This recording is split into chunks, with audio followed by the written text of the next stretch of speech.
નમસ્કાર દર્શક મિત્રો, હું છું રૂપલ મેજિયા. સંપૂર્ણ ન્યૂઝમાં આપનું સ્વાગત છે.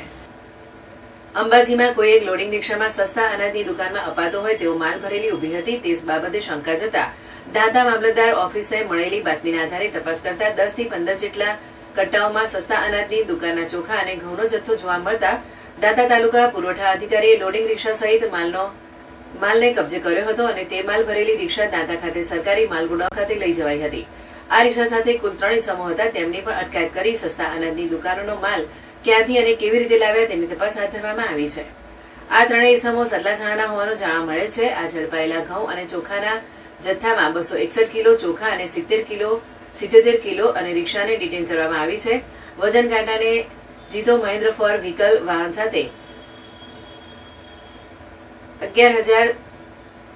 1,12,413 નો મુદ્દામાલ કબજે કરી આગળની કાર્યવાહી હાથ ધરવામાં આવી હોવાનું અજીતસિંહ ચૌહાણ મામલતદાર દાંતાએ જણાવ્યું છે.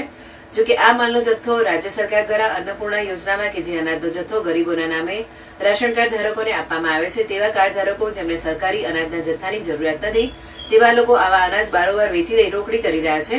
સરકારે તાકીદે આવા લોકોની તપાસ કરીને રાશન કાર્ડ રદ કરવા જોઈએ તેવી માંગ કરી છે.